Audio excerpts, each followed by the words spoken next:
Assalamualaikum warahmatullahi wabarakatuh. Saudaraku yang beriman, kita semua membaca Al-Quran, tapi masih banyak dari kita yang tidak paham tentang isi dan kandungan dari Al-Quran tersebut. Channel ini akan mencoba menjelaskan dan mengkaji secara singkat, intisari yang ada dalam setiap surah dalam Al-Quran. Pada kesempatan kali ini, kami akan mencoba mengkaji kandungan serta keutamaan dari surah Al-Fatihah.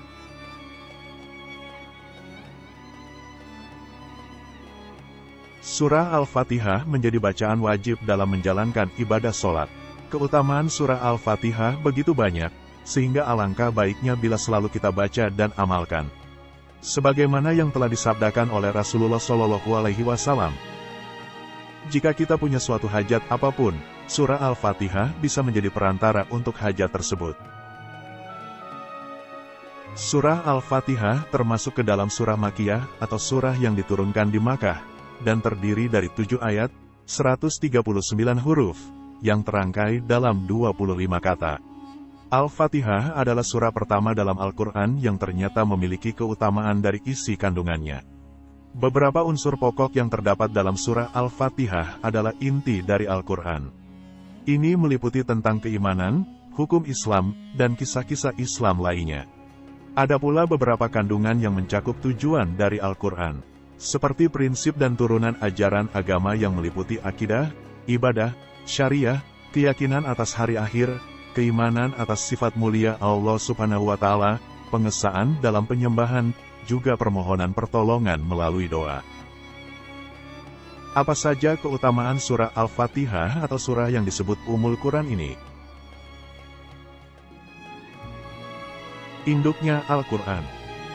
Dinamakan Ummul Quran dan Ummul Kitab, karena surah ini mencakup seluruh tujuan-tujuan agama.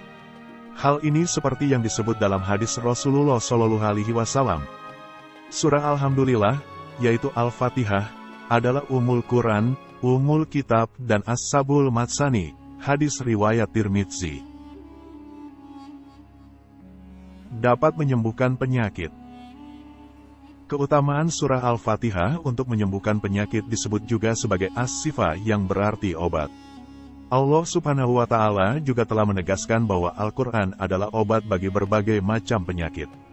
Dalam firman-Nya, dan kami turunkan dari Al-Quran suatu yang menjadi penawar dan rahmat bagi orang-orang yang beriman, dan Al-Quran itu tidaklah menambah kepada orang-orang yang zalim selain kerugian. Quran Surah Al-Isra, ayat 82.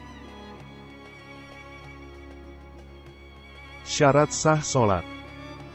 Keutamaan surah Al-Fatihah lainnya adalah menjadi syarat sah dan tidak sahnya sholat seseorang. Karena surah ini adalah salah satu rukun dari sholat, sehingga tidak ada sholat seseorang tanpa adanya Al-Fatihah. Rasulullah SAW bersabda, tidak sah sholatnya orang yang tak membaca surah Al-Fatihah. Hadis riwayat Muslim. Surah yang mulia. Sebagaimana Abu Said bin Mu'alla berkata, pada suatu hari, aku sedang sholat di masjid. Selesai sholat, aku dipanggil Rasulullah.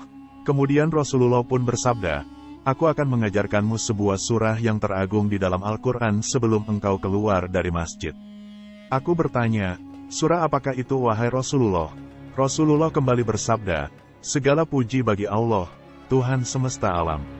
Ia adalah 7 ayat yang diulang-ulang, dalam setiap rakaatnya, dan Al-Quran yang agung yang diberikan kepadaku. Hadis riwayat Bukhari, Abu Dawud, dan Nasai. Surah yang paling utama. Abu Hurairah meriwayatkan bahwasanya Rasulullah SAW bersabda, Alhamdulillahirobbilalamin adalah Al-Quran, Al-Kitab, As-Sabul Matsani, Al-Quran, Al-Ashim, As-Solat, As-Sifa, dan Ar-Ruqyah. Hadis riwayat Tirmidzi. Terdapat munajat antara hamba dan Allah Subhanahu wa Ta'ala. Abu Hurairah mengatakan bahwa suatu saat Rasulullah bersabda, Allah telah berfirman, aku telah membagi kandungan makna surah Al-Fatihah untukku dan untuk hambaku menjadi 2 bagian, dan aku akan mengabulkan apa yang hambaku pinta. Apabila dia membaca, segala puji bagi Allah, Tuhan semesta alam, maka Allah akan membalasnya dengan berfirman, "Hambaku telah memujiku." Apabila dia membaca, "Zat yang Maha Pemurah lagi Maha Penyayang," maka Allah berfirman, "Hambaku telah memujiku." Apabila dia membaca, "Yang menguasai di hari pembalasan," maka Allah berfirman, "Hambaku telah mengagungkanku." Apabila dia membaca, "Hanya Engkaulah yang kami sembah, dan hanya kepada Engkaulah kami meminta pertolongan," maka Allah berfirman, "Ini adalah urusan antara aku dan hambaku, dan aku akan mengabulkan apa yang hambaku pinta." Apabila dia membaca, "Tunjukilah kami jalan yang lurus," yaitu jalan orang yang telah Engkau beri nikmat iman kepada mereka, bukan jalan mereka yang dimurkai dan bukan pula jalan mereka yang sesat, dan maka Allah berfirman, "Ini adalah untuk hambaku, dan dia akan mendapatkan apa yang dia pinta." Hadis riwayat Muslim, Abu Dawud, Tirmidzi, Nasai dan Ibnu Majah.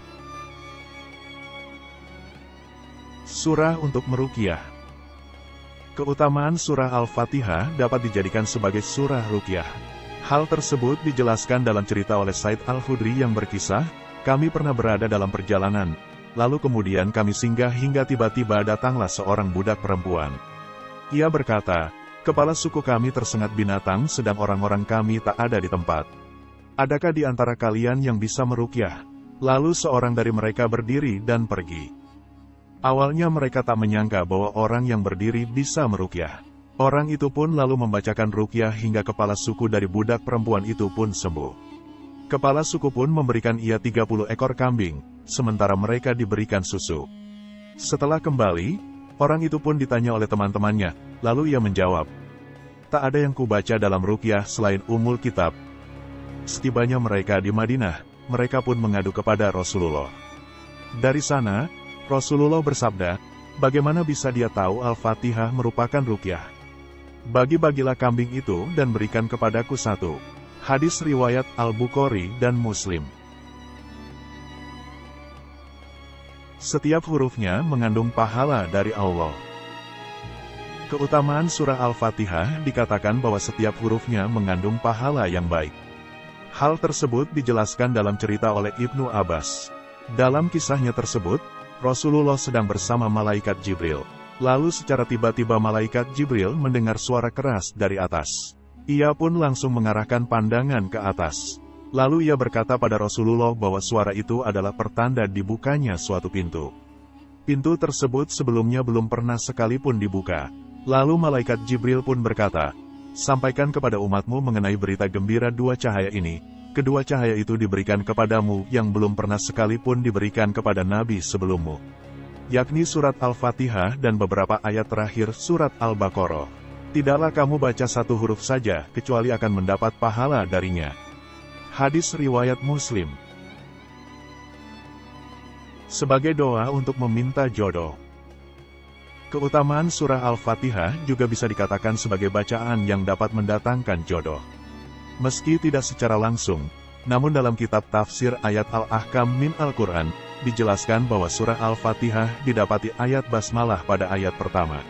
Ayat basmalah yang menjadi awalan dalam surah Al-Fatihah memberi indikasi yang terang agar seluruh amal perbuatan seorang muslim wajib didahului dengan mengucapkan basmalah. Hal ini selaras dengan hadis Nabi. Setiap urusan kehidupan yang tidak diawali dengan ucapan Bismillahirrahmanirrahim maka dia akan terputus. Riwayat Abu Daud. Selain itu, kita tahu sholat yang paling utama setelah sholat fardu adalah sholat tahajud. Ketika melakukan sholat tahajud, insya Allah segala doa yang dipanjatkan akan dikabulkan oleh Allah, termasuk bila kita menginginkan agar dapat didatangkan jodoh. Ketika sholat tahajud, kita dianjurkan untuk membaca surat Al-Fatihah dan dilanjutkan dengan Al-Baqarah. Dengan begitu, ini menunjukkan bahwa membaca surah Al-Fatihah dapat menjadi keutamaan yang baik dalam mendatangkan jodoh.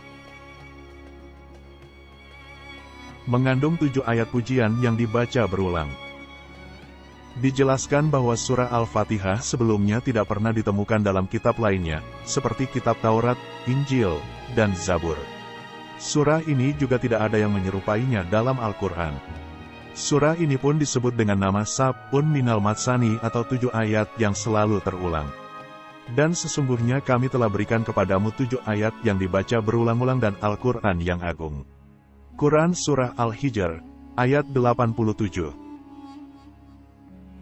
Sekian dulu kajian Al-Quran pada kesempatan kali ini. Semoga dengan bertambahnya ilmu ini, dapat meningkatkan keimanan dan ketakwaan kita terhadap Allah Subhanahu wa Ta'ala. Amin amin ya Rabbal Alamin.